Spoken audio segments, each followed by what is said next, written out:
சாய்ராம், என் அன்பு செல்லமே, என்னுடைய அன்பு தங்கமே, இப்பொழுது இருக்கும் நிலைமை எதிர்காலத்தை நினைத்து பார்த்தால் அவ்வளவுதான். நம் வாழ்க்கை முடிந்து விட்டது. இதற்கு மேல் நம் வாழ்க்கையில் நடக்க ஒன்றுமே இல்லை. நம் முன்னேறவே முடியாது.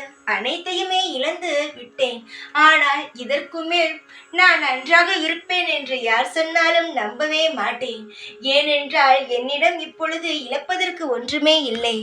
ஏனென்றால் சொத்து, சொகம், வீடு, வாசல், நகை, செல்வாக்கு, அந்தஸ்து இவை அனைத்தையுமே நான் இழந்து விட்டேன். புரிகிறதா?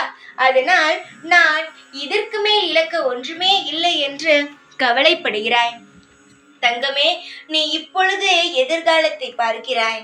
எதிர்காலத்தில் நடக்கப் போவதை கணித்து நீயே முடிவு செய்கிறாய். தங்கமே, எதிர்காலம் நீ நினைப்பது போல் அல்ல. அது ஒரு வித்தியாசமான உலகம். இப்பொழுது நீ வாழ்ந்து கொண்டிருக்கும் வாழ்க்கையை நீ பார்க்கிறாய். நீ சிறு வயதில் இருக்கும் பொழுது இப்படிப்பட்ட கஷ்டத்தை எல்லாம் அனுபவிப்பேன் என்று நினைத்தாயா? இல்லை அல்லவா?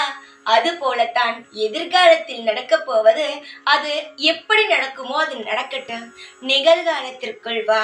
அப்பொழுதுதான் நிச்சயமாக ஒன்றே ஒன்று புரியும். வாழ்வில் நாம் செய்வதுதான் எதிர்காலத்தின் பார்ப்பது என்று.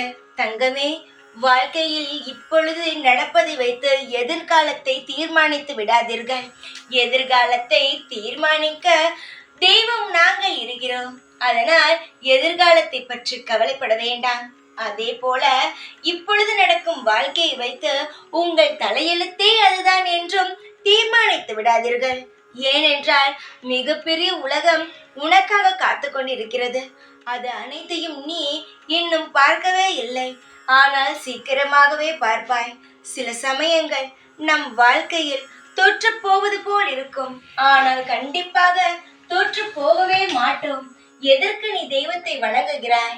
தைரியம், தன்னம்பிக்கை, அப்புறம் நீ செய்யும் செயலில் வெற்றி, இவையெல்லாம் கிடைக்க வேண்டும் என்று தானே.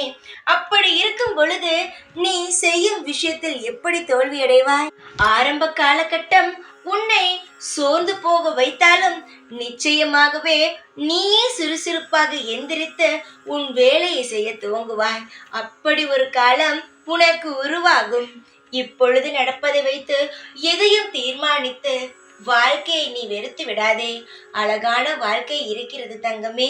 அதனால் எதையும் நினைத்து கொண்டு அழுது கொண்டே இருக்காதே. பேரும் புகழுடனும் நீ வாழ்வாய். எந்த ஒரு காலமும் நீ என்னுடைய பிள்ளைதான்.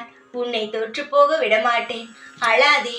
நீ அழும் பொழுது எனக்கு மிகவும் கவலையாக உள்ளது. நீ அழுவது என்றால் சாதாரணமாக அழுகிறாய். உன்னுடைய மூச்சை பிடித்து கொண்டு தேம்பி தேம்பி அழும் பொழுது என் கண்ணில் இருந்து தண்ணீர் வருகிறது. ஆனால் நான் என்ன செய்ய முடியும்? நீயே சற்று யோசித்துப்பார். அவனவன் செய்த கர்ம வினைப்படி அவன் நிச்சயமாகவே தண்டனைகளை அனுபவித்துக் கொண்டு தான் இருக்கிறான். நீ ஏற்றுக்கொண்டாலும் ஏற்றுக்கொள்ளாவிட்டாலும் இதுதான் உண்மை. ஆனால் அது அனைத்தையும் சரி செய்து உன்னை மேலே கொண்டு வருவது என்னுடைய கையில் உள்ளது. இந்த சாயை நம்புவர்களுக்கு என்றுமே ஜெயம் மட்டுமே உண்டாகும். தைரியமாக இரு. எப்பொழுதும் உன் கூடவே இருப்பேன். இந்த சாய்நான். ஓம் சாய்ராம்.